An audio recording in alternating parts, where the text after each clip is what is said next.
Bienvenidos amigos a su programa Opiniones en la Mira. Como cada semana, estamos Fernando Conde y yo para comentar las noticias más importantes de la escena norteamericana. Buenos días, buenas noches, buenas tardes, Fernando. Buenos días, buenas tardes, buenas noches a todos los que nos escuchan y nos ven a través de Opiniones en la Mira. Buenos días, buenas tardes, buenas noches. Para ti, buenas noches, José Antonio. ¿Cómo estás? Bueno, vale, bien, estamos bien aquí, viendo esta situación tan tensa que se ha producido en esta semana. La violencia policial, la violencia de elementos armados ha dominado la escena noticiosa, ¿no? Sí, bueno, fíjate que en Estados Unidos hemos tenido 45 tiroteos masivos en un mes desde el pasado 16 de marzo, cuando se produjo el ataque a Atlanta, ¿no? Obviamente de origen racial. Y anoche, el último de ellos fue anoche, cuando un joven de solo 19 años de edad, Brandon Hall, un ex empleado de FedEx, entró y atacó las instalaciones de esa empresa que queda cercanas al aeropuerto internacional de Indianápolis, en Indiana, y mató a 8 personas, hirió a 7, y bueno, todo un drama. El tema aquí, José Antonio, es de nuevo lo de las armas y cómo es posible que un joven, que la madre había llamado a las autoridades para decirle que su hijo había amenazado con suicidarse por culpa de un policía, entonces, y sin razón alguna, porque parece que no hay ningún antecedente de un problema de él con un policía, entonces después se le hicieron unas evaluaciones eh, de salud mental, estuvo un tiempo en eso y fíjate, cargaba un arma y desafortunadamente mató a 8 personas ayer.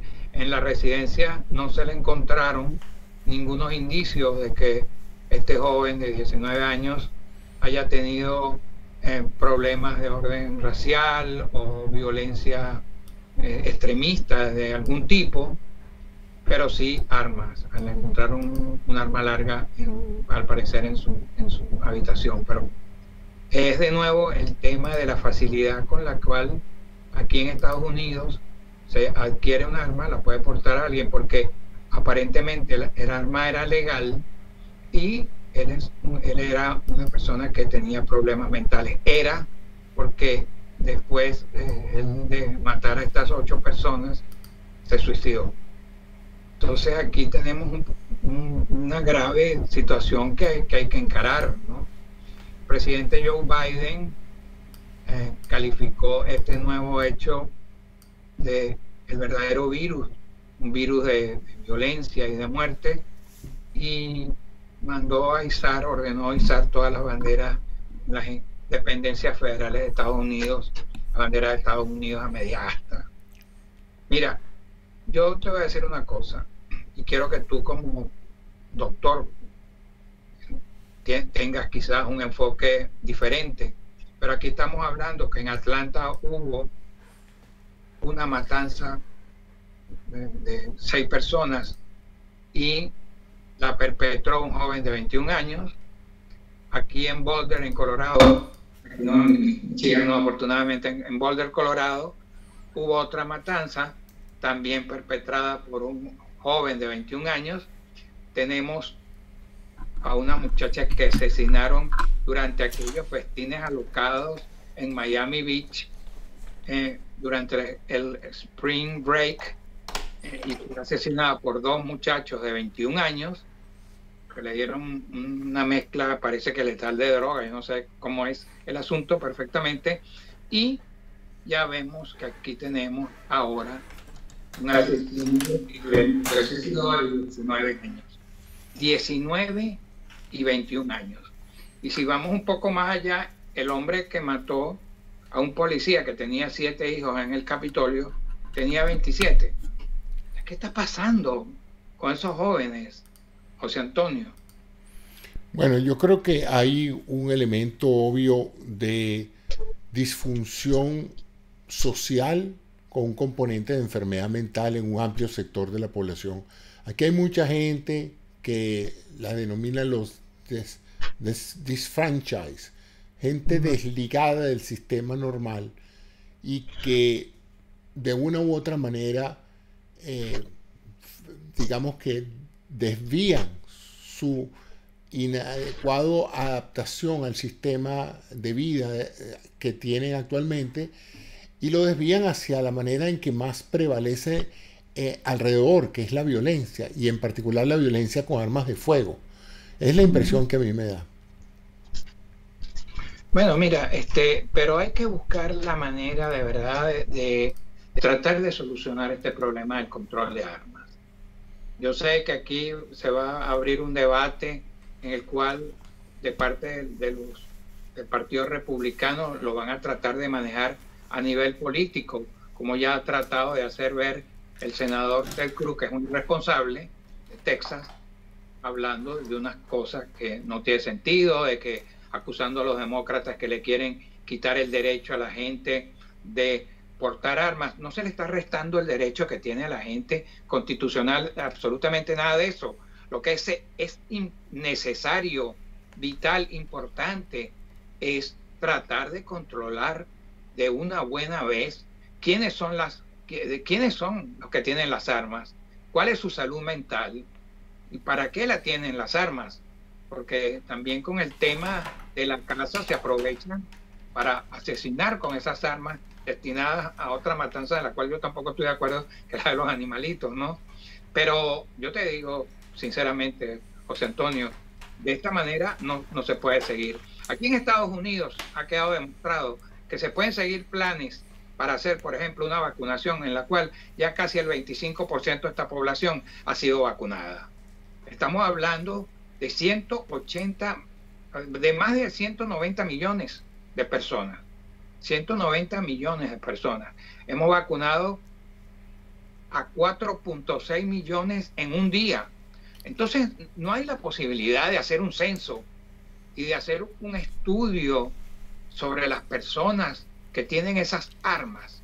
No hay esa posibilidad. Yo creo que sí, porque yo no creo que sean 200 millones de personas que estén armadas en este país para, para defenderse o por lo que tú quieras. Recuerda también que la segunda enmienda ha sido invocada por el presidente Donald Trump en el pasado de manera irresponsable, que tú no puedes llamar a la gente a protestar a una gobernadora y recordándole, y a gente en los estados, recordándoles la segunda enmienda. Entonces tenemos que tener no solo responsabilidad en el discurso político, sino también en la acción política para llevar a cabo un efectivo control de armas en el cual la gente que la porte esté en sus cabales para usarla. Esa es mi Sí, opinión. aquí hay muchos poros que permiten a cualquier persona con desequilibrios mentales adquirir armas. Y no armas cualquiera, armas muy poderosas que maximizan el número de muertos. Por otro lado tenemos, Fernando, la desafortunada reaparición de violencia por armas de fuego de manos de la policía. En la misma ciudad de Indianápolis, donde se está juzgando a un policía por exceso de fuerza, se acaba de literalmente producir un incidente donde mataron a otra persona en el curso de una simple detención por arresto regular, ¿no?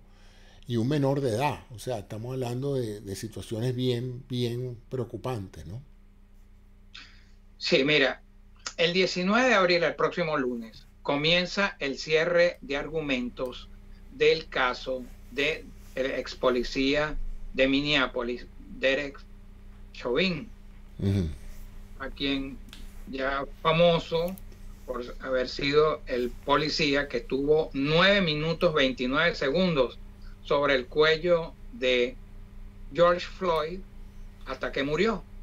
Así Un es. hombre evidentemente murió a causa de eso, no como le escuché a un doctor ya en total, o sea, con un discurso totalmente diferente al de todas las personas que han desfilado por ahí, en el cual dice que el hombre murió del corazón. Bueno, claro, murió el corazón, pero si a ti se te montó un elefante encima, obviamente que va a colapsar tu cuerpo. No, y la última Entonces, fue que probablemente la causa de muerte hubiera sido el no, monóxido no, de carbono que salió del tubo de escape del... no, podemos comenzar a recrearnos en 400.000, quizás unos sabañones o cualquier cosa, pero lo cierto del caso es que está comprobado, tú que eres médico lo debes de saber, que si presionas aquí en la rodilla, en el cuello de un sujeto, en 9 minutos 29 segundos se te va a morir. De hecho, el hombre, hay un líquido que es orine, que te indica que ese hombre murió. El momento de relajación de esfínteres se produce la salida frecuentemente de la orina. Exactamente, eso lo advirtió incluso una funcionaria de los bomberos que estaba en su día libre y advirtió eso. Y ella fue muy dura en su declaración al punto que el mismo juez la llamó a capítulo, ¿no?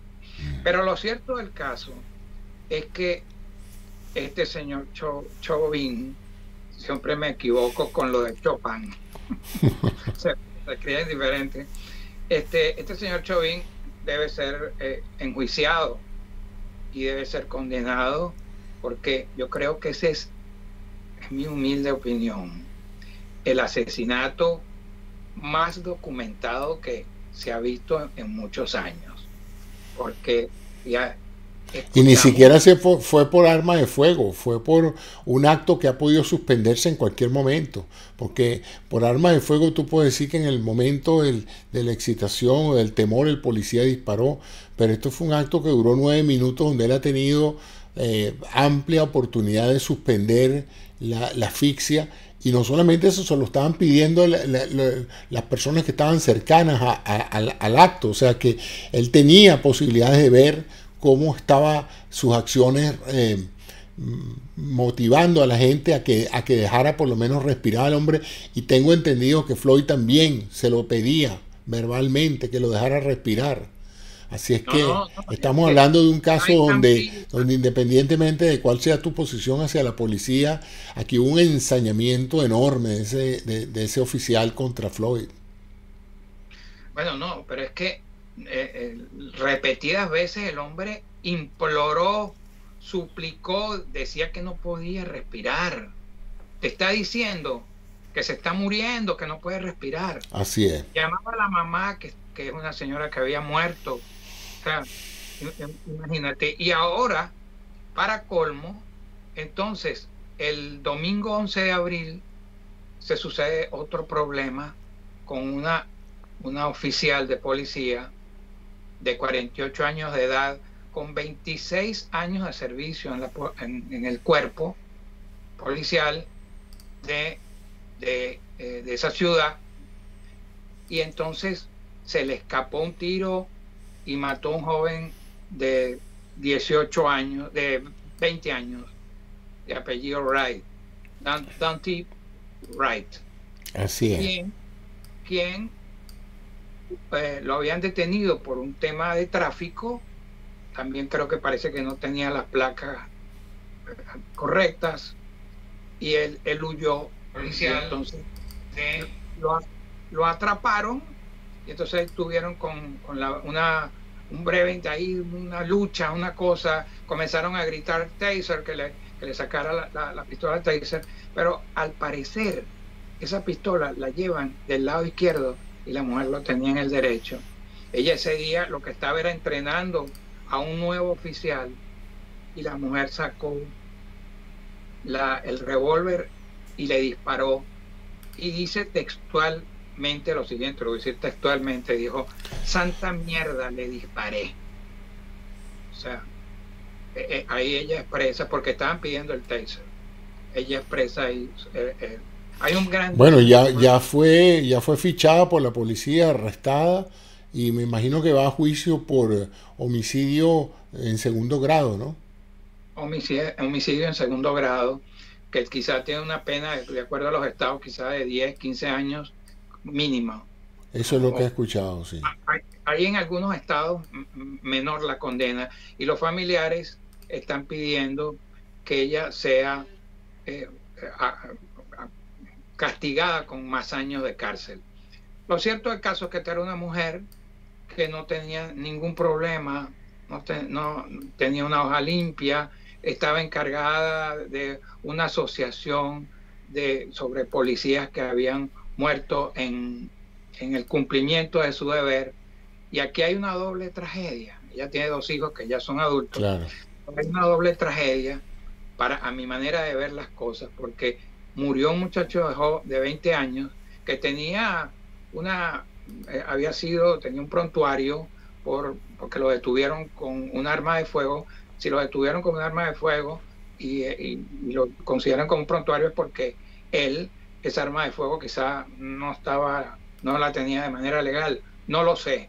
Eso aparentemente, supuestamente. Y otra porque también había huido. Mira, José Antonio, aquí nosotros vemos una constante en los hechos de la policía, la huida. Porque yo creo que la gente tiene que tener un poco de conciencia de que cuando te detiene un policía, detente, porque tú estar luchando en contra de un arresto o una detención momentánea te hace un hombre peligroso a la vista de un policía. Así es. Hasta en las películas nosotros veíamos, alce las manos y deténgase o disparo. Eso es lo que Más podríamos decir que tu vida depende de que te vuelvas transparente con el policía, porque en la medida en que tú, aun cuando no corras, empiezas a esconder o meter las manos en los bolsillos o lo que sea, ahora también a eso no está expuesto, parecería, la América Blanca, ¿vale?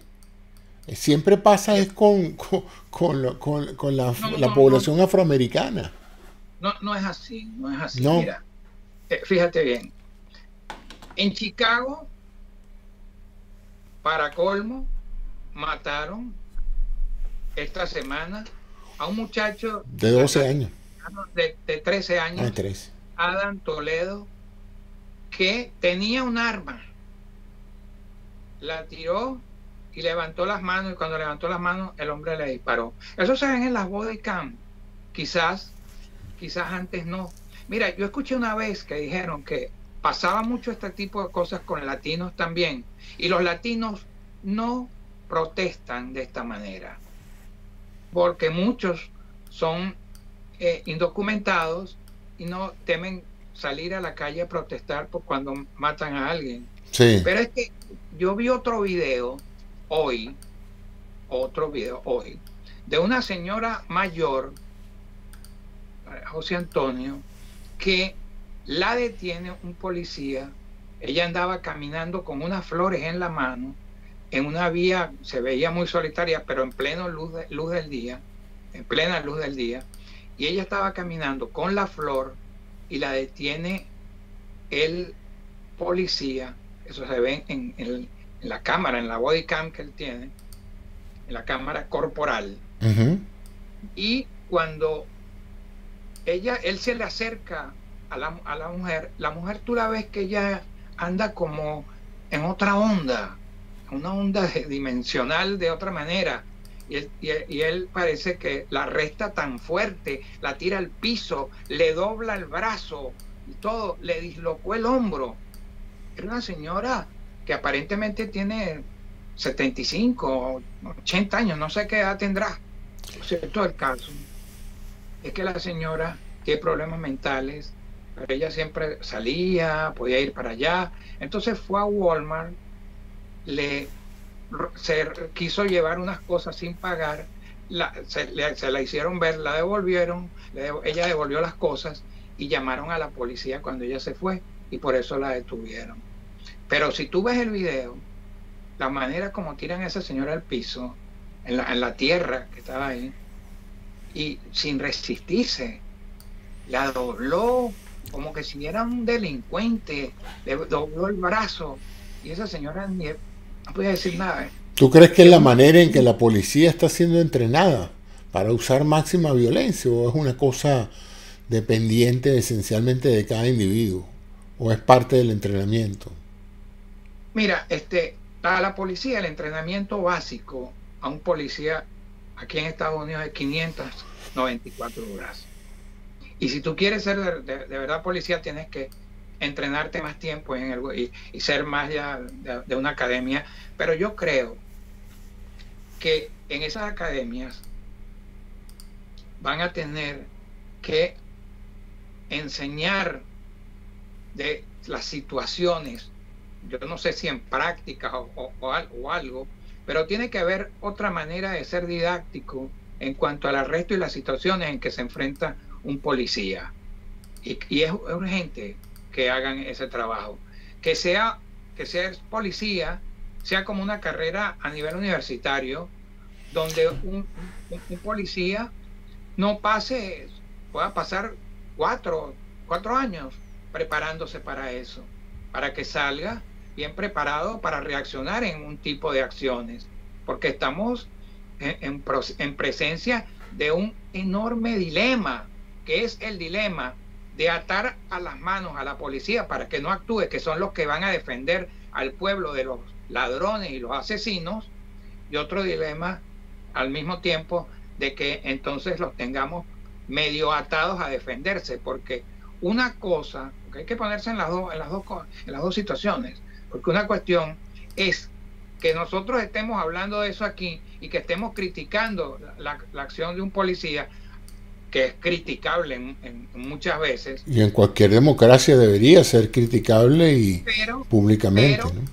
Pero recuerda algo, que tampoco podemos tener una policía que no quiera actuar por temor a que finalmente lo pueden llevar preso. Mira, en el Capitolio, el tipo que mató al policía en el Capitolio, ¿por qué lo mató? Porque los policías del Capitolio primero se pusieron a intercambiar palabras con el tipo para que razonara. Y después el hombre bajó con un cuchillo y le metió una puñalada mortal a uno y mandó al otro al hospital hasta que tuvieron que matarlo. Quizás si hubieran actuado de otra manera, el policía hoy estuviera vivo. Ahí tenemos un ejemplo de eso. Entonces, es muy difícil que nosotros nos pongamos aquí, la gente, a criticar a unos y a otros, cuando estar involucrado en eso es difícil. A mí me han apuntado con armas aquí y en sitios cuando me tocó trabajar en Venezuela. Pusieron un arma aquí, pasó. Y tú a veces no piensas en lo que va a ocurrir con eso. Sí, son situaciones muy difíciles. Sí, entonces sí es necesario educación para los policías, una educación profesional, es necesaria una educación para la gente, para las personas, para que sepan que cuando los detiene un policía tienen que detenerse, para que respeten a la policía y al mismo tiempo también tengan cierto resguardo, porque estamos aquí hablando de que si tú comienzas a pelear por un policía te puedes meter un tiro. Sí. O sea, porque el policía está pensando que tú lo puedes matar a él. ¿Ok? Y también leyes a nivel federal para que las policías no hagan en cada estado lo que les da la gana, leyes federales destinadas a que los policías, una actuación policial, a lo que le hizo el señor a Floyd, no se vuelva a repetir. Ahora, ¿tú no sientes que en el fondo de todo esto lo que cobra una mayor mortalidad en todos estos actos de violencia es el hecho de que la policía sabe y presume que todo el mundo anda armado y la gente, cuando tiene un arma, tiene una mayor propensión a usarla? en cualquier tipo de intercambio de palabras y de problemas sociales. En otros países probablemente se presentan los mismos altercados, pero no hay ningún arma mortal accesible de inmediato como para matar a nadie. Lo más que tú podrías hacer es agarrar un bate de béisbol y pegarle a alguien por la cabeza, pero aún así pues se hace más fácil evadir el abanico de un bate de béisbol que un disparo, ¿no? Entonces yo sí creo que en el fondo es esa enorme prevalencia de las armas en la calle, esa facilidad con que las armas pueden ser adquiridas incluso por personas que tienen problemas mentales, y lo otro es que la policía conocedora de esa situación sabe que sus enemigos, sus indiciados son potencialmente letales, que no es que párate allí y el hombre se va a parar como pasa en otros países del mundo. Aquí el hombre se para y saca el revólver y actúa, ¿no? Entonces eso crea pues un ciclo de violencia que nunca va a terminar, porque mientras más la gente vea esto, más la gente se arma, y entonces, bueno, imagínate tú, estamos en esta situación donde ahorita hay más matanzas diarias que actos de otro tipo, ¿no? Así es que, bueno, ¿qué más tenemos en la agenda esta semana, Fernando, que te parezca importante comentar para yo entrar en materia con las áreas de mi competencia? Mira, rapidito, aplaudo porque yo sé que tenemos que hablar de algo muy importante que tú tienes que hablarnos, conversar con nosotros sobre el tema de las vacunas, pero quería aplaudir todo lo que está haciendo el gobierno, la administración del presidente Joe Biden en torno a Venezuela. Hoy acaba de finalizar el pasado 15, ayer, una gira por los países de Sudamérica, Colombia, a Uruguay, Argentina, en la cual enviados de Biden conversaron sobre el tema de Venezuela, que tanto nos preocupa. La situación de Venezuela es gravísima, en extremo grave, ahora peor con el tema de la pandemia, que tú vas a conversar, nos vas a decir. Y me parece que ese tipo de gestiones, ese apoyo, a pesar de todos los problemas que heredó Biden de Donald Trump, ese hombre está pendiente de Venezuela. Esto a mí me reconforta y me genera grandísimas esperanzas. Y yo creo que... Sí. Y lo que he sentido aquí en la comunidad venezolana en los Estados Unidos, en particular aquí en Miami, es que todo el mundo ha aceptado la propuesta del TPS, y son muchísimos los venezolanos que se están, digamos, protegiendo de esta manera, y eso debe a todos nosotros hacernos sentir más tranquilos de que nuestros compatriotas venezolanos aquí pueden conseguir sus permisos de trabajo y de alguna u otra manera legalizar su situación por temor a regresar a Venezuela. Las vacunas. Las vacunas, sí.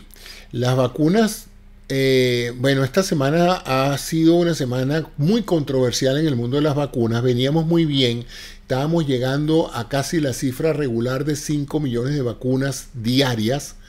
Estamos ya sobre los 120 y pico de millones de ciudadanos norteamericanos, de residentes con al menos una dosis de vacuna, 64 millones con las 2 dosis, y eso utilizando la fórmula de vacunas de Pfizer, Moderna y Johnson & Johnson. Sin embargo, esta semana se presentó una situación muy interesante, y ya van a ver por qué se hace interesante, en la cual la vacuna de Johnson & Johnson se le puso una pausa a la administración, se suspendió temporalmente la administración de personas a vacunarse con esta única dosis de la vacuna de Johnson & Johnson, por la aparición de 8 casos de una reacción adversa que se llama la trombosis de los senos venosos cerebrales. Los senos venosos cerebrales es un complejo de vasos sanguíneos venosos donde se recoge toda la sangre que llega al cerebro y de ahí se retorna al cuerpo a través de las venas yugulares.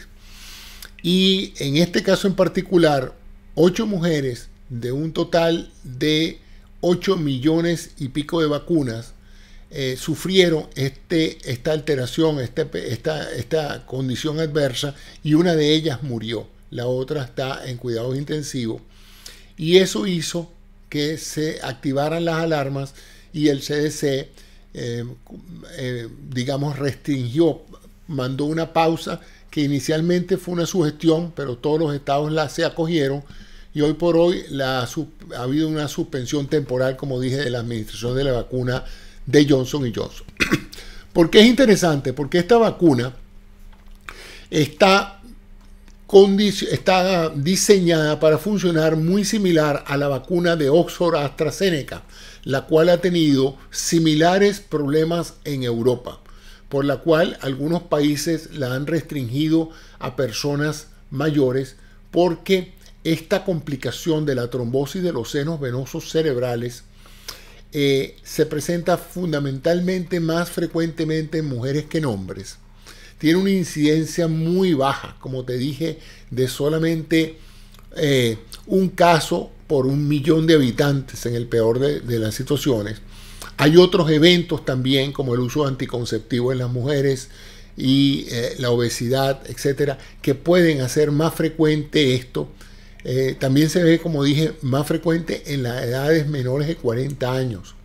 De tal manera de que hasta que no se establezca realmente la causa-efecto de cómo esta vacuna pueda producir estos eventos, y como te dije, el mecanismo de producción aparentemente es similar al de la vacuna de Oxford AstraZeneca.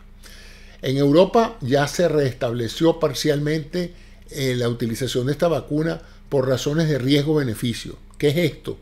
El beneficio de vacunar grandes sectores de la población supera el riesgo de que una ínfima parte de la población pueda sufrir este problema.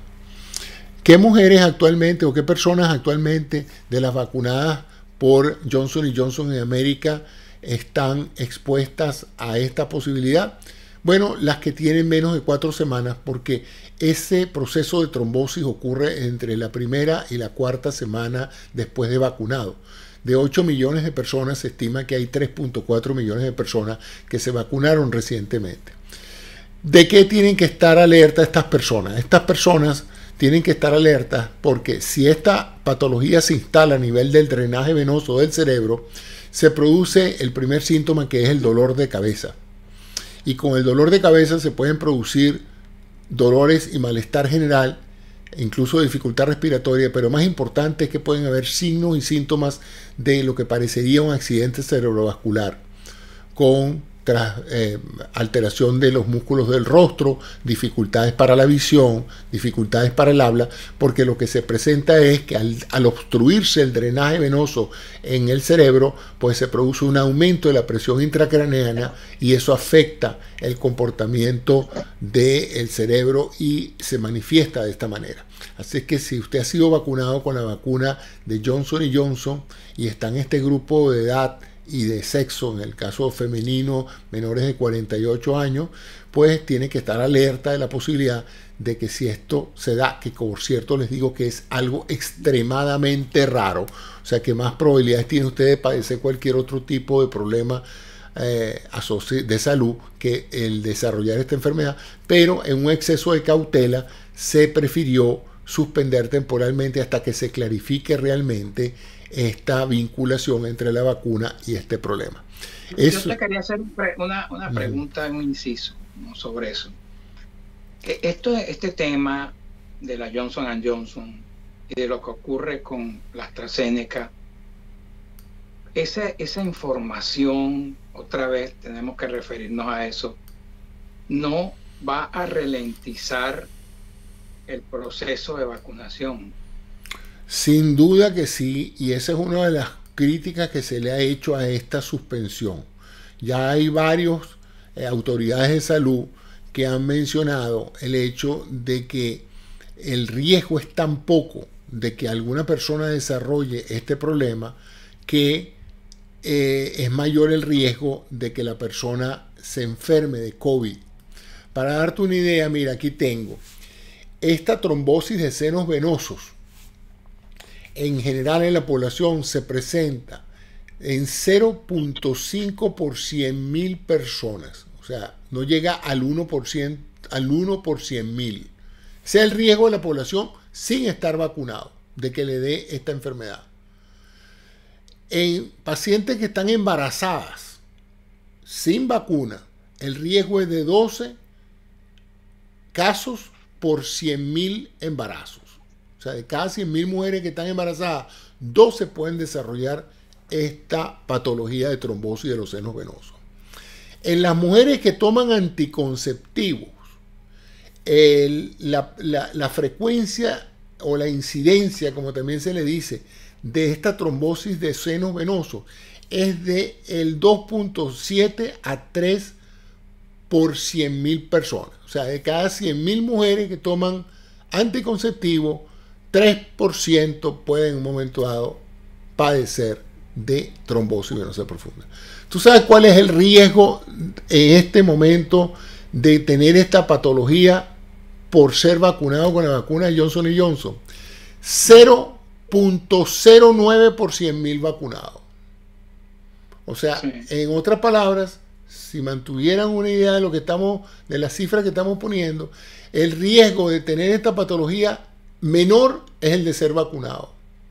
Si tú estás tomando anticonceptivos, si estás embarazada o si simplemente perteneces al total de la población, tu riesgo es mayor que si estuvieras vacunado. ¿Tienes más riesgo de contraer el virus? Tienes mucho más riesgo de contraer y de enfermarte y de morirte de COVID-19 que de que te dé esta patología. Entonces, eso es lo que ha hecho esta situación bastante polémica, porque ya la Comunidad Europea había pasado por esto, le había pasado con la vacuna de AstraZeneca, ahora pasa con la de Johnson & Johnson y resulta que se decide enlentecer el proceso de vacunación.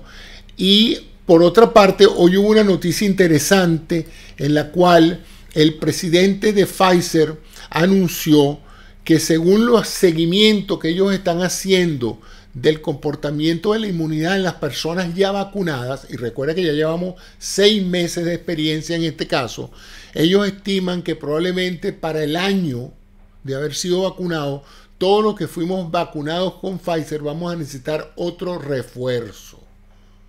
Y que no está descartado que si esta pandemia no se resuelve en menos de un año, es posible que tengamos que tener al menos un refuerzo anual. La razón de estos refuerzos es que hay demasiadas variantes nuevas que en un momento dado pueden reducir la eficacia de las vacunas. En este momento, las actuales vacunas de Pfizer, Moderna, Johnson & Johnson y AstraZeneca tienen todas efectividades por encima del 70% y llegan al 80 y al 90% si se incluye la posibilidad de enfermarse de COVID o de morirse de COVID. O sea, es muy poco frecuente. Ha habido casos, muy pocos por cierto, de personas que vacunadas han desarrollado la enfermedad de COVID en forma muy leve, tanto que no han necesitado hospitalización. Y sí hay pacientes también, muy pocos en comparación con los más de 200 millones de personas vacunadas, que han muerto después de vacunarse por complicaciones no asociadas a la vacuna. Son 74. Exacto. 74 personas vacunadas en 140 millones de personas. Es prácticamente un efecto que nos hace ver lo que ya sabíamos, lo que trabajamos en epidemiología, y es que cuando tú te vas a una masa de pacientes de más de millones de personas, la posibilidad de que alguna persona no pueda desarrollar una inmunidad suficiente con la vacuna es factible, es probable, y en ningún momento refleja el hecho de que la vacuna no funcione, porque la inmunidad adquirida por vía de la vacuna es una combinación de la vacuna más los recursos propios del paciente de desarrollar esa enfermedad, de desarrollar esa inmunidad. Si eso no se produce, evidentemente la vacuna puede no ser tan efectiva. Y también, como vemos, está siendo bastante segura. Ahorita las otras 2 empresas que están trabajando en eso están tratando de aumentar la producción para compensar la falta de la vacuna de Johnson & Johnson, que Se espera, dicen algunos, que no pase de 1 o 2 semanas hasta que se reanude la vacunación, porque en realidad lo que se está tratando es de clarificar las historias clínicas de estos pacientes y verdaderamente establecer si esta relación es viable. Entonces la Moderna también, porque es la misma tecnología. Es la misma tecnología. Y también escuché pues que Moderna también está planteándose ya, en virtud de que en este momento la variante o cepa prevalente en los Estados Unidos, en la mayoría de las áreas donde hay brotes epidémicos, es la variante de Oxford, la variable inglesa, la variante del virus inglés. Y en Latinoamérica está prevaleciendo la variante brasilera. Esta semana tuve una excelente entrevista con el doctor Julio Castro, un infectólogo venezolano que vive y trabaja allá y que conoce muchísimo la situación, y les recomiendo, y les voy a poner al final de este video el enlace para que puedan ver esta excelente entrevista con el doctor Julio Castro. Y él me explicó pues bueno, la situación terrible que se está viviendo en Venezuela, con un colapso total de las camas de terapia intensiva, tanto privadas como públicas, y el problema de que evidentemente se va a necesitar volver a restringir el tránsito de personas en diferentes áreas del país, con el conflicto de que no llegan vacunas. No hay casi vacunas.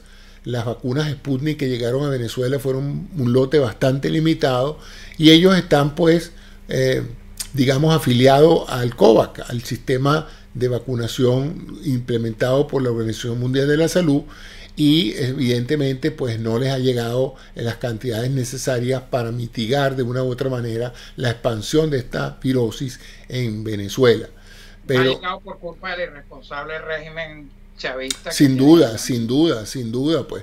Pero la situación realmente se ha vuelto crítica. Yo en lo personal he perdido ya 3 colegas en Venezuela, estoy hablando del último mes, y la situación realmente resulta espantosa, no solamente por el hecho de la falta de vacunas, la falta de insumos, no hay camas de hospitalización, el personal médico está agobiado, agotado y también sufriendo baja producto de esto, y faltan recursos, faltan insumos, falta una cantidad de material médico necesario para salvar vidas.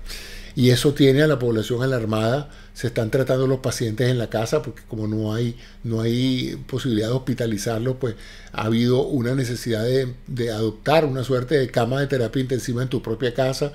Entonces son muchos los casos de pacientes que están manejándose con sus bombonas de oxígeno de sus hogares, y donde alguno que otro médico hace visitas domiciliarias a atender a estos pacientes. Es una situación realmente dantesca. 486 muertos. 486 muertos del sector salud. Sí, y hay un subregistro, ¿no? El doctor Castro mencionaba que se le ha hecho difícil a las autoridades médicas de allá monitorizar el número de muertos, porque además de eso, pues las personas que se les están muriendo o que tienen pacientes enfermos en su casa no van a notificar eso a los centros públicos. Entonces lo que se tienen son mediciones indirectas obtenidas a través de las redes sociales, que por lo tanto no son tan confiables. O sea que la situación en Venezuela y también en muchos países latinoamericanos es muy desafortunada. Brasil también, pues hoy por hoy ha pasado a ser el epicentro, y América el continente con más casos y más muertos de COVID. O sea Ojalá que termine pronto esta pesadilla. Sí, bueno, la solución inevitablemente pasa por el suministro de las vacunas. Yo espero que una vez que para finales de este otoño la gran parte de la población americana ya haya sido vacunada en todas las edades. El presidente Biden dijo que a partir de abril, del finales de abril, todo el que quisiera vacunarse podía vacunarse, pero eso yo creo que contaba con el suministro de las vacunas de Johnson & Johnson. Está un poco más cuesta arriba con esta experiencia de Johnson & Johnson si la FDA irá a aprobar la vacuna de Oxford AstraZeneca para los Estados Unidos. Es una decisión difícil, ya que si por estos 8 casos suspendieron en los Estados Unidos la vacuna de Johnson & Johnson, que es una vacuna hecha aquí, pues dificulta que vayan a permitir que el resto de esta tecnología aproveche. No sabemos si la vacuna Sputnik, que también utiliza el mecanismo de adenovirus para introducir el código de la proteína S en la célula, tenga también este problema. Aparentemente, Fernando, el problema es que de alguna u otra manera los anticuerpos producidos por la vacuna, además de estar listos para atacar al virus, atacan un elemento de las plaquetas que es el factor 4. Y ese factor termina produciendo una caída en el número de plaquetas y una activación de un componente que hace trombótica la sangre. ¿Okay? Las plaquetas juegan un papel importantísimo en evitar la hemorragia, produciendo precisamente un proceso de reparación. Pero en este caso ocurre lo contrario. Las personas empiezan a disminuir el número de plaquetas en sangre y empiezan a producirse estos trombos, pero particularmente en las venas de los senos venosos posteriores del cerebro. Es algo que no se entiende, aparentemente es un mecanismo inmunológico. Tendría sentido porque además está decirte que en el COVID también se ve trombosis de estas venas, pero igual con una muy baja incidencia estadística. Pero ya eso lo conocíamos, o sea que eso es lo que hace a las autoridades europeas y a las autoridades americanas suponer que sí hay una vinculación entre ese tipo de vacuna y la presencia de esta trombosis, pero todavía no está claro el mecanismo fisiopatológico por el cual esto se produce, y aún así, como te dije, es tan baja la incidencia que probablemente opten por reanudar la vacunación sin mayor. ¿Qué va a pasar si la gente va a decidir no vacunarse? Porque una cosa es que el FDA autorice la vacunación y otra cosa es que la gente diga, bueno, yo me pongo las otras dos, pero esa no me la pongo, ¿no? Entonces no sabemos si se llegue a esos casos. Lo cierto es que todavía se aplica eso de que la vacuna que le ofrezcan es la que usted se tiene que poner. Porque ahorita lo importante es parar ese ascenso en el número de casos, preocupante porque estas variantes son cada vez más agresivas. A mí me vacunaron con la Moderna porque me dijeron que la Moderna es para la gente moderna. A mí, como soy de la población de mayor riesgo, me vacunaron con la primera, la de Pfizer. Me dijeron, usted no califica para Moderna porque usted es posmodernista. Mira, dime una cosa, ¿qué te parece, José Antonio, que Rick Scott, a nombre del Partido Republicano, ya cambiando el tema, le entregó esta semana a Donald Trump el galardón, el premio de Champion of the Freedom, el campeón de la libertad? Bueno, ellos son caimanes del mismo caño y ellos se conocen y se premian unos con otros, ¿no? Ya eso no tiene remedio. Pero bueno, por lo menos estamos disfrutando de un periodo presidencial en la cual el presidente no es un escándalo todos los días, ¿no? Por cierto que vi hoy con atención que el presidente Biden ha aumentado las sanciones contra Rusia en forma intensa, ¿no? Se está manteniendo una postura bien fuerte con respecto a eso. Claro, porque es que no se puede permitir que el hombre, cada vez que le dé la grandísima, la Putin gana, entonces llegue e interfiera en los asuntos de Estados Unidos, incluyendo las elecciones, sí, ¿no? Sus espías aquí, y sus trolls y sus hackers. Hay que ponerlo en su sitio. Está bien. ¿Has visto alguna de las películas candidateadas al Oscar? No, pero mira, tuve la oportunidad de ver una película que es del 2019, que se llama Midway. De la batalla de Midway. Sí, te la recomiendo porque fue una batalla clave, porque si no ellos hubieran perdido. Sí, yo la conozco perfectamente, es una de las batallas mías preferidas. Buenísima. Recuperó el liderazgo y el control de la flota americana en el Pacífico. Sí, muy interesante esa película. En esa época Estados Unidos tenía solo 3 portaaviones y 10 los japoneses. Pero Sí. tienes que verla porque Sí. es tan seria y tan equilibrada y con unas tomas, una fotografía impresionante. Y al final, entonces te ponen los personajes de la película, los actores. ¿A quienes representaban en realidad? ¿Quién era el hombre verdadero de ese personaje de la película? Ahí comenzó el final de Yamamoto. Y el gran triunfador de esa batalla fue el almirante Nimitz.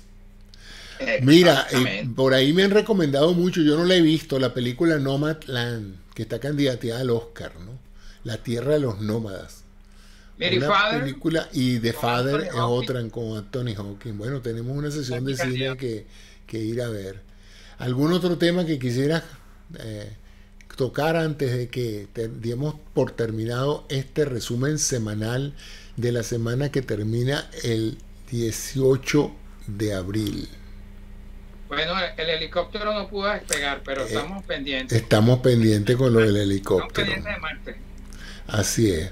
Bueno, Fernando, muchas gracias por tu participación esta noche. A mis queridos amigos que hoy me están escuchando en vivo por Facebook y por YouTube, mis más sinceros deseos porque tengan un buen fin de semana y hasta la próxima semana aquí en Opiniones en la Mida, donde estaremos dándole un resumen semanal de los temas que consideramos más importantes, así como las opiniones de Fernando Conde y mías. Muchas gracias a ustedes por su atención y feliz fin de semana hasta la semana que viene. Gracias a todos por hacerse presentes.